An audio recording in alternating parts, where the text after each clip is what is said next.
जो last class उसमें पढ़ा था हमने कि जितने भी पॉइंट्स पिछले क्लासेस में जीरो सीक्वेंस, पॉजिटिव सीक्वेंस या नेगेटिव सीक्वेंस नेटवर्क्स ड्रॉ कैसे होते हैं अलग अलग कंपोनेंट्स के, उनको उनके नेटवर्क को ड्रॉ करने में जो डिफरेंट पॉइंट्स जो हमें याद रखने हैं उनको समराइज किया। अब उनका एप्लीकेशन पढ़ते हैं हम कि उनको यूज करके जीरो सीक्वेंस नेटवर्क कैसे ड्रॉ करेंगे। तो एक नेटवर्क पहले मैं ड्रॉ करता हूँ, उस नेटवर्क का जीरो सीक्वेंस नेटवर्क ड्रॉ करना होगा हमें। उसके बाद जो है ना इसमें और आगे देखेंगे कि हम फिर किस तरीके से जो है ना इसको यूज करेंगे उन पॉइंट्स को। तो एक न्यूमेरिकल लेता हूं मैं।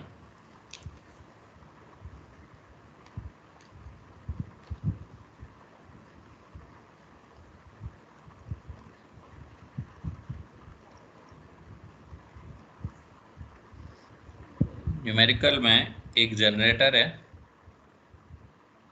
ये जनरेटर एक बस से कनेक्टेड है, यहाँ दूसरा जनरेटर है, इसके बाद ये कनेक्टेड हैं एक ट्रांसफार्मर से, फिर ये एक ट्रांसमिशन लाइन है, ट्रांसमिशन लाइन अनदर एंड पर फिर ये ट्रांसफार्मर से कनेक्टेड है, ट्रांसफार्मर फिर ये एक बस से कनेक्टेड है, यहाँ पर ये एक लोड है, ये लोड तो ये है मोटर, ये है जनरेटर G1, ये है जनरेटर G2, इसको T1 कहा हमने, ये T2 कहा, ये ट्रांसमिशन लाइन है, ये मोटर है, मोटर का स्टार कनेक्टेड है विद न्यूट्रल ग्राउंडेड, ये जो ट्रांसफार्मर है ये है delta connected primary, star connected secondary with neutral grounded with reactance.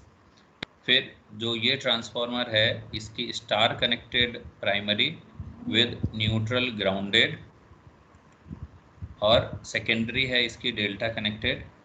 ये जो G1 है ये है स्टार कनेक्टेड, स्टार कनेक्टेड में इसका न्यूट्रल ग्राउंडेड है और ये केवल और केवल स्टार कनेक्टेड है। अब अगर इसका जीरो सीक्वेंस, अभी मैं यहाँ पे वैल्यू नहीं देख रहा हूँ कि किसकी वैल्यू कितनी है, वैल्यू के लिए हम अभी और आगे देख लेंगे।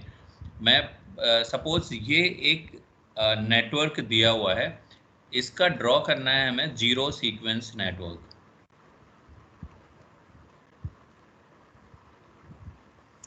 जब जीरो सीक्वेंस नेटवर्क ड्रॉ करेंगे तो सबसे पहला काम क्या होगा, सबसे पहले तो हम ड्रॉ कर लेते हैं रेफरेंस। तो एक रेफरेंस ड्रॉ कर लिया हमने। अब रेफरेंस ड्रॉ करने के बाद जनरेटर 1 का कुछ जीरो सीक्वेंस इम्पीडेंस ऑफ, जो zero sequence impedance of generator G1 है ये Z0 G1, ऐसे ही जो जीरो सीक्वेंस इम्पीडेंस G2 का है ये क्या होगा Z0 G2। अब जो ट्रांसफार्मर है, इस ट्रांसफार्मर का जो जीरो सीक्वेंस इम्पीडेंस है इसको मैंने मान लिया Z0 T1। फिर इसके बाद जो ट्रांसमिशन लाइन है, इस ट्रांसमिशन लाइन के इम्पीडेंस को मैंने मान लिया Z0 T। इसके बाद जो ट्रांसफार्मर T2 है इसके जीरो सीक्वेंस इम्पीडेंस को मान लिया मैंने Z0 T, ये T1 था, ये T2। और ये जो मोटर है इस मोटर के जीरो सीक्वेंस इम्पीडेंस को मैंने मान लिया Z0 M और ये न्यूट्रल है। अभी मैंने सबके अलग अलग जीरो सीक्वेंस इम्पीडेंसेस को ड्रॉ कर लिया है, कनेक्शन किसी में नहीं किया। कनेक्शन करने के लिए अब देखिए ये क्या है, जनरेटर है, जनरेटर का ये जो न्यूट्रल है, न्यूट्रल ग्राउंडेड है विद इम्पीडेंस, कुछ भी इम्पीडेंस है ये ग्राउंडेड है। तो मैं क्या करूँगा, अगर ये न्यूट्रल ग्राउंडेड है तब तो ये कंपोनेंट ग्राउंड से कनेक्ट होगा, अदरवाइज नहीं होगा। तो मैं क्या करूँगा, यहाँ पर मैंने ग्राउंड किया और अगर ये न्यूट्रल जो ग्राउंडेड था ये ग्राउंडेड था ZnG1 से, तो मैं यहाँ पर लिखूंगा 3ZnG1। ठीक है, अब इसके बाद ये जनरेटर G1 और G2 ये एक बस बार से कनेक्टेड थे। जो G2 है, G2 स्टार कनेक्टेड है बट न्यूट्रल ग्राउंडेड नहीं है, तो इसका जो जीरो सीक्वेंस नेटवर्क है वो कनेक्टेड नहीं होगा, कहाँ से, न्यूट्रल से, क्योंकि इस केस में कोई भी जीरो सीक्वेंस करंट फ्लो नहीं होगा, जो हमने स्टार कनेक्टेड सिस्टम में पढ़ा था। इसके बाद अब मैं आगे चलते चलते पहुंचा ट्रांसफार्मर T1 पर। जब ट्रांसफार्मर T1 पर जाऊंगा तो मैं यहाँ पर फिर से क्या मान के चलूंगा कि T1 में ये यहाँ पर स्विच 1 होगा। अगर मैं उस सर्किट को जो है ना, जो हमने शॉर्टकट ट्रिक बताई थी उसको अगर मैं याद करूं, तो ये Z0 है और ये न्यूट्रल है, ये इस तरीके से इसके कनेक्शन थे। तो ये स्विच 1 था, ये स्विच 2 था, और ये स्विच 3 था, और ये स्विच 4 था। तो अभी मैं सिमिलर कंडीशन अगर यहाँ पर एज्यूम करता हूँ कि ये यहाँ से इस तरीके से आ रहा है, ये बस से हमें ट्रांसफार्मर तक पहुँचना है, तो यहाँ ये मैंने मान लिया कि ये स्विच 1 है। ये मैं इसको दूसरे कलर से ड्रॉ कर लेता हूँ तो आपको थोड़ी सी आसानी हो जाएगी कि ये मैंने मान लिया ये स्विच 2 है, इसके साथ ये स्विच 4 है, और ये यहाँ से फिर से कनेक्शन किसके लिए है, ये ट्रांसमिशन लाइन के लिए। तो ये स्विच हो गया 1, ये स्विच हो गया 2, ये स्विच हो गया 3, और ये स्विच हो गया 4। अब देखो यहाँ पर कि ये स्टार कनेक्टेड है विद न्यूट्रल ग्राउंडेड। तो मैं क्या करूँगा, अगर ये न्यूट्रल ग्राउंडेड है तो ये स्विच क्लोज होना चाहिए, ओपन होना चाहिए? तो क्लोज होना चाहिए।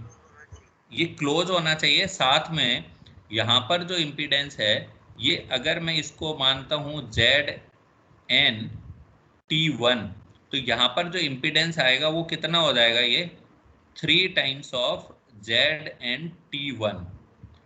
और 3, भाई इन दोनों में से एक ही क्लोज होना था, तो ये 3 से कोई मतलब नहीं है, तो 3 वाला तो हट गया, इससे कोई लेना देना नहीं है हमें। अब Z0T1 कनेक्ट हो गया यहाँ से। सेकेंडरी साइड जब जाएंगे तो ये जो 2 है, क्योंकि सेकेंडरी साइड क्या है, डेल्टा कनेक्टेड है, तो 2 नहीं ऑन होगा, फिर कौन सा ऑन होगा, ये 4। तो ये 4 स्विच ऑन होगा और 2 ऑफ होगा। Z0, अब ट्रांसमिशन लाइन का जो जो था जीरो सीक्वेंस इम्पीडेंस, वो Z0T ये यहाँ पर कनेक्ट रहा। अब पहुंचे हम कहाँ पर, Z0T2। अगेन मैं यहाँ पर किस तरीके से कंसिडर करूंगा कि switch 1, switch 2, switch 3 and switch 4। तो ये कैसा है, डेल्टा कनेक्टेड सिस्टम है। अगर ये डेल्टा कनेक्टेड सिस्टम है तो कौन सा स्विच ऑन होगा, ये या ये? मतलब मैं ये से 1 मान रहा हूँ, इसे 2 मान रहा हूँ, तो कौन सा स्विच ऑन होगा, डेल्टा नीचे वाला 2 ऑन होगा। तो ये ऑन होगा और ये ऑफ। फिर ये Z0T2 है।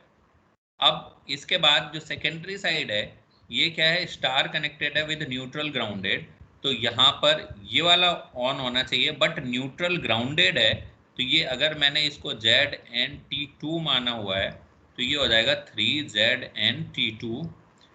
इसके बाद जब हम मोटर पर पहुंचे, लोड पर, ये कनेक्ट हो गया, इससे कोई लेना देना नहीं है अब हमें, ये वाला इससे कोई लेना देना नहीं। Z0M ये क्या है, जीरो सीक्वेंस इम्पीडेंस लोड का, इसका न्यूट्रल ग्राउंडेड है, तो मैं क्या करूँगा, इसको यहाँ से इस तरीके से कनेक्ट करूँगा, बट और यहाँ पर कोई भी, ये जो ग्राउंडेड है डायरेक्ट ग्राउंडेड है, किसी इम्पीडेंस के साथ ग्राउंड नहीं है, इसलिए इसको सीधे कनेक्ट कर दिया। अदरवाइज मैं इसको क्या करता, 3 टाइम्स ऑफ Zn करता। तो अब इसका जो सिंप्लीफाइड बनेगा जो डायग्राम, वो जिसमें मैं बिना कुछ ये सर्किट के स्विच को कंसीडर किए हुए अगर मैं बताता हूँ,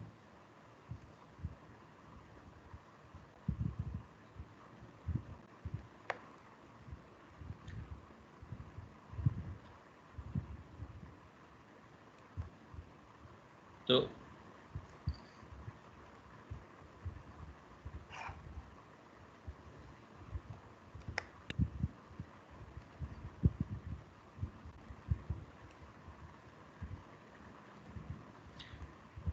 ये जो होगा, this is Z and G1, ये जेड नॉट G1, ये 3Z एंड G1 सॉरी, ये जेड नॉट G2, ये 3Z एंड T1, ये जेड नॉट T1, ये T not sorry Z not T, और ये हो गया जेड नॉट T2, ये 3Z एंड T2, और ये जेड नॉट M। ये बनेगा इसका जीरो सीक्वेंस नेटवर्क।